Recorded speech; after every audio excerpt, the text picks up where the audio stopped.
Саламатсыздар ма, құрметті студенттер? Бүгін бізде микробиология сабағы. Сабағымыздың тақырыбы жалпы микробиология. Пән оқытушысы Елеспек Алтынай.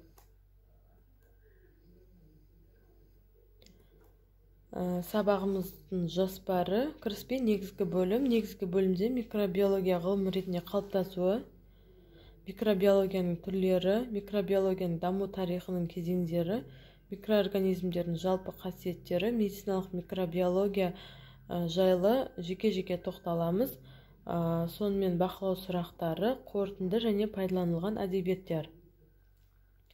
Сабақтың мақсаты: микроорганизмдер және олардың қоршаған ортадағы рөлін ішкі ұйымдастыру, микроорганизмдердің метаболизм, азық-түлік өнімдерінің микробиологиясын, атап айтқанда ет және ет өнімдері, балық және балық өнімдерінің микробиологиясын, осы өнімдерге қойылатын санитарлық-гигиеналық талаптарды қалыптастыруды үйрету болып табылады. Тамақ аурулары мен тағамдық улануды туғызатын патогенді организмдермен танысу, микробтық бүлінуге байланысты азық-түлік қауіпсіздігін, тұтастығын сақтау, маманның рөлін түсіндіру болып табылады. Микробиология грек сөзі микрос кіші, биос тіршілік, логос ғылым деген мағынаны білдіреді. Өздерінің микроскопиялық пішініне байланысты организмдер микробтар деп аталады. Оптикалық құралмен қарамаса жай көзге көрінбейтін организмдерді зерттейтін ғылымның саласы. Жалпы микробиологияның негізгі бөлімдері: цитология, систематика, микроорганизмдер экологиясы, микроорганизмдердің көбеюі, морфология, генетика, микроорганизмдердің биохимиясы, микроорганизмдердің биотехнологиясы.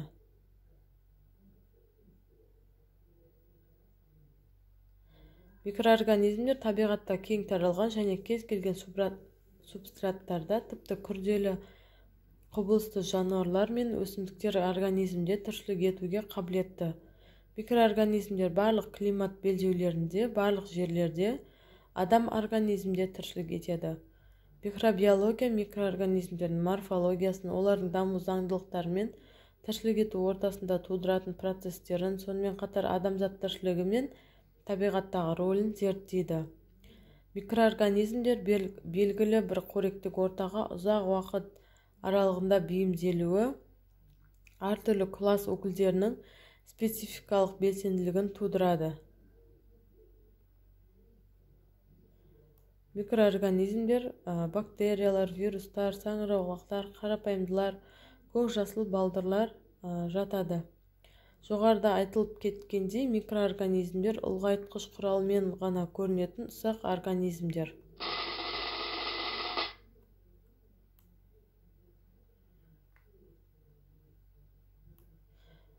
Микробиологияның кезеңдері.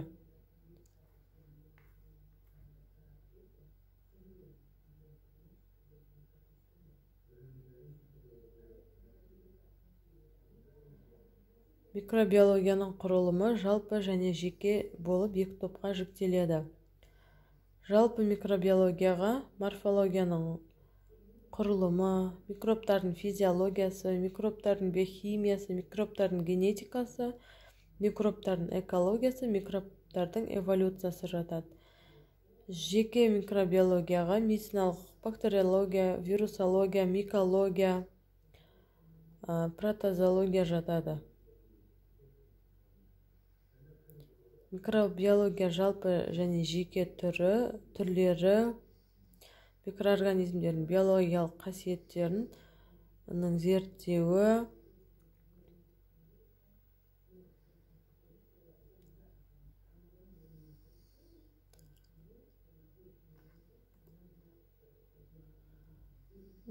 медициналық микробиология келесідей: бактериология, вирусология, микология, иммунология, протозология болып ажыратылады.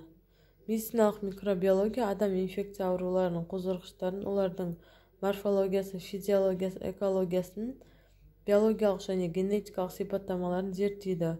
Оларды баптау мен идентификациялаудың әдістерін, оларды диагностикалаудың, емдеу мен алдын алудың арнайы әдістерін жасап шығарады.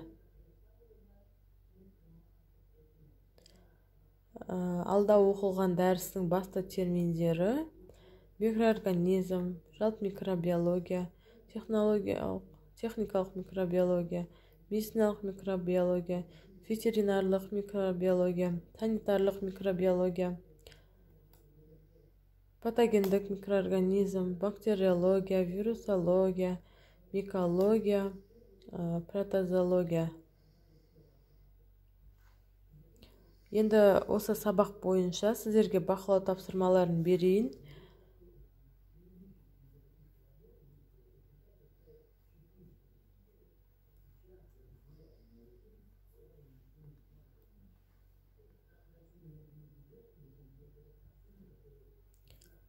Бұл жерде сәйкестікті анықтау керек.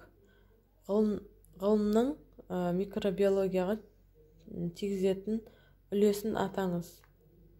Мына жерде ғалымдар берілген және үлестерін бір-бірлерімен қай ғалым қалай үлес қосқанын бір-бірімен сәйкестендіру қажет.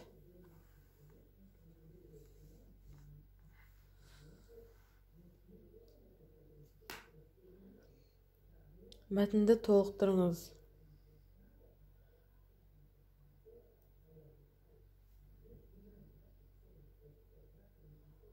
Сонымен қатар бүгінгі сабақ өткен дәріс бойынша бақылау сұрақтары.